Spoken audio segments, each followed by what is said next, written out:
솔직히 아쉽다 싶은 건 그냥 사각지대 경고장치 정도? 그 외에는 혼자 타고 다니기에 옵션 구성이 매우 훌륭하다고 봅니다.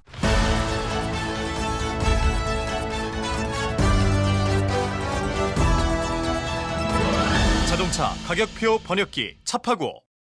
기름값이 미쳐가는 이 상황에선 당연히 생각나는 차는 전기차 아니면 하이브리드겠죠. 그 중에서도 가장 유리비가 저렴한 아반떼 하이브리드에 대해서 알아볼 텐데요. 그 전에 그냥 아반떼와의 옵션 먼저 비교해 보겠습니다. 일반 아반떼의 스마트 스트림 1.6 엔진은 123마력에 15.7kg 포스미터의 토크를 가지고 있고, 하이브리드 아반떼의 1.6 하이브리드 엔진은 105마력에 15.0kg 포스미터의 토크를 가지고 있는 엔진입니다. 하이브리드 아반떼 엔진이 아무래도 연비 때문인지 기본 마력은 좀 부족한데요. 대신 32kW의 파워를 가진 모터가 추가됩니다. 그래서 엔진과 모터가 힘을 합치는 합산 마력으로 계산해보면 일반 아반떼는 123마력, 하이브리드 아반떼는 142마력으로 하이브리드 쪽이 좀 더 힘이 좋죠. 그래서 하이브리드라고 힘이 부족해서 못한다라는 말은 이제 다 옛날 말입니다. 가격이 비싸서 그렇지 하이브리드는 충분히 타고 다닐만 해요. 두 차량은 변속기도 조금 다른데요. 일반 아반떼는 무단 변속기 방식의 IVT 미션이 들어가고, 하이브리드 아반떼는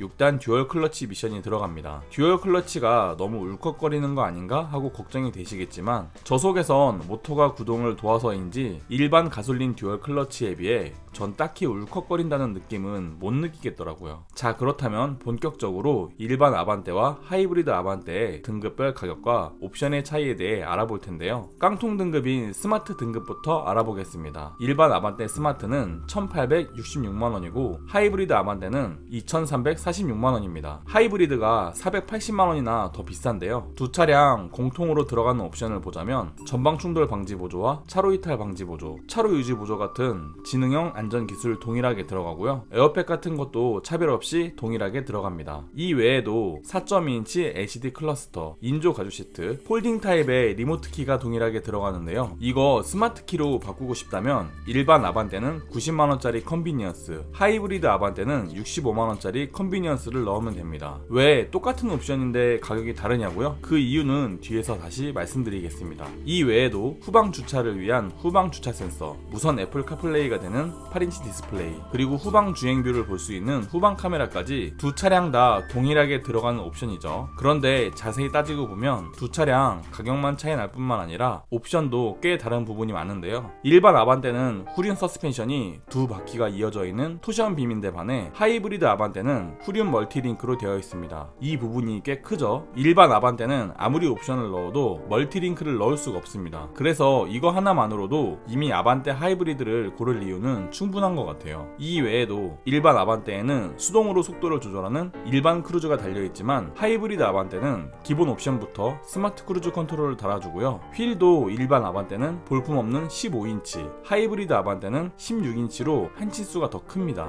연비를 위해서는 하이브리드가 더 작아야 될 것 같은데 최소한의 뽀대를 위해서인지 그냥 16인치를 바로 넣어주네요. 컵홀더도 일반 아반떼는 평범한 컵홀더인데 반해 하이브리드 아반떼는 깊이 가변형으로 쓸 수 있는 컵홀더가 들어옵니다. 이중 접합 차음 유리도 일반 아반떼는 인스퍼레이션이나 가야 끼워주는데 하이브리드 아반떼는 기본 등급부터 넣어주죠. 이 외에도 파킹 브레이크는 일반 아반떼의 경우 손으로 당겨서 걸어야 하는 핸드 파킹 브레이크지만, 하이브리드는 전자식 파킹 브레이크로 오토홀드까지 지원합니다. 마지막으로 에어컨, 일반 아반떼는 다이얼 돌려서 온도와 풍량을 조절해야 되지만 하이브리드 아반떼는 오토 에어컨이라 온도 조절하기 편합니다. 그리고 아까 공통 옵션 설명할 때 일반 아반떼와 하이브리드 아반떼의 컨비니언스 옵션 가격이 달랐던 이유가 오토 에어컨의 기본 적용 유무 때문입니다. 그래서 이렇게 보니 하이브리드 아반떼의 스마트 등급은 열선 시트와 통풍 시트가 없는 것 빼곤 딱히 아쉬울 게 없는 조합이에요. 정 스마트 키가 아쉬우시면 65만원짜리 컨비니언스 정도 넣어도 충분할 것 같습니다. 그렇다면 중간 등급인 모던 등급에서의 가격과 옵션은 어떤 차이가 있을까요? 일반 아반떼의 모던은 2,143만원입니다. 하이브리드 아반떼의 모던은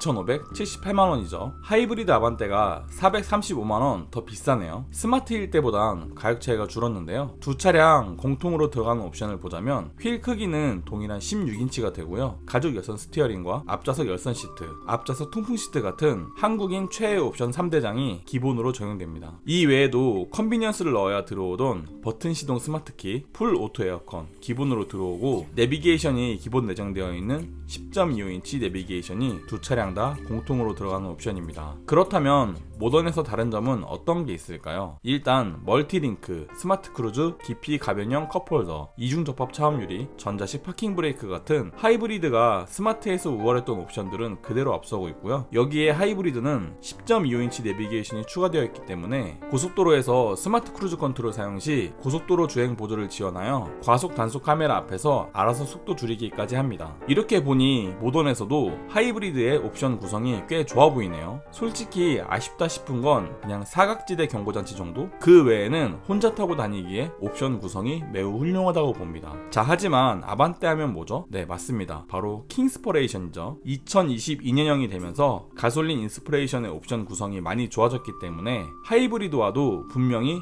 비교해봐야 할 부분인데요. 일반 아반떼의 인스피레이션은 2,515만원, 하이브리드 아반떼의 인스피레이션은 2,892만원입니다. 하이브리드 아반떼가 377만원 더 비싸죠. 이제 모던에 비해서 가격 차이가 더더욱 줄었는데요. 두 차량 다 공통으로 들어가는 옵션을 보자면 스마트 크루즈 컨트롤, 사각지대 경고장치, 그리고 이번에 아반떼에 처음 들어가기도 하고 소나타에는 적용도 되지 않았던 진동 경고 스티어링, 밤 운전할 때 좋은 LED 헤드램프, 10.25인치 LCD 계기판, 앰비언트 무드램프, 천연 가죽 시트, 앞좌석 전동 시트, 뒷좌석 열선 시트, 이중 접합 차음 유리, 전동식 파킹 브레이크, 전방 주차 센서, 뒷좌석 에어벤트, 하이패스 시스템, 8개 스피커에 보스 오디오까지 패밀리카로 타기에 충분하고 상위 등급인 소나타에 비해서도 전혀 부족하지 않은 옵션 구성을 가지게 됩니다. 그렇다면 일반 아반떼와 하이브리드 아반떼의 인스퍼레이션 옵션 차이는 뭐가 있을까요? 이제는 오직 하나, 후륜 서스펜션만 차이가 납니다. 하이브리드 아반떼에만 멀티링크 서스펜션이 들어가게 되죠. 이 외에는 엔진 구동 빼고 다른 거는 없습니다. 자, 그렇다면 구매 결정 시 가장 중요하게 생각될 일반 아반떼와 하이브리드 아반떼, 그리고 요즘 잘 나가는 니로 하이브리드까지 놓고 유지비 차이 한번 비교해 보겠습니다. 인스피레이션급 옵션만 놓고 봤을 때 차량 가격을 보면 하이브리드 아반떼에 비해 377만원 저렴하고요. 니로 하이브리드는 559만원 더 비쌉니다. 니로 하이브리드가 확실히 비싸긴 하네요. 아반떼 하이브리드보다 559만원이나 더 비싸다니 좀 심한 것 같기도 하고요. 그렇다면 주행요금 차이는 얼마나 날까요? 2022년 3월 16일 기준 전국 휘발유 평균 가격은 약 2,000원인데요. 하이브리드 아반떼의 연비는 리터당 21.1km로 1km 주행 시 95원이 소모되며 10만 km 주행 시 948만원의 유류비가 발생합니다. 그에 비해 일반 아반떼는 10만 km 주행 시 하이브리드 아반떼보다 394만원 더 들며 니로 하이브리드도 하이브리드긴 하지만 연비에선 아반떼 하이브리드보다 더 떨어지기 때문에 99만원 더 듭니다. 그래서 차량가액에 취등록세, 5년 동안의 자동차세와 10만 km의 유류비까지 포함하여 계산해보면 아반떼 하이브리드는 총 4,133만원의 비용이 발생하는데요. 그에 비해 일반 아반떼는 처음에는 차값만 놓고 보면 377만원 저렴했지만 나중엔 오히려 31만원 더 비싸집니다. 그리고 니로 하이브리드는 처음엔 559만원 비쌌지만 나중엔 697만원 더 비싸지네요. 이렇게 보니 아반떼 하이브리드는 처음 살 때 비싸서 그렇지 오래 탈 거면 이만한 차가 없는 것 같습니다. 하지만 여기서 더 궁금한 거, 만약에 기름값이 미쳐가지고 리터당 3,000원까지 올라간다면 과연 어떻게 될까요? 재미로 한번 비교해봤는데요. 사실 재밌는 건 아니지만요. 일단 아반떼 하이브리드의 1km 주행요금은 142원입니다. 10만 km 주행 시 1,422만원이 발생하죠. 그에 비해 일반 아반떼는 무려 592만원이나 더 쓰게 되고요. 니로 하이브리드도 149만원 더 쓰게 됩니다. 그래서 똑같이 5년 10만 km 유류비와 세금 다 포함하여 계산해보면 377만원 저렴했던 일반 아반떼는 나중엔 228만원 더 비싸지고 559만원 비쌌던 니로 하이브리드는 이제 747만원 더 비싸집니다. 이렇게 보니 기름값이 오르면 오를수록 아반떼 하이브리드의 진가가 더욱 드러나는 것 같네요. 가격표 한 줄 평하겠습니다. 전기차가 너무 비싸서 부담된다면 그냥 하이브리드 사셔도 됩니다. 일반 아반떼보다 하이브리드 아반떼는 한 8만 km, 9만 km만 타도 더 이득이 되거든요.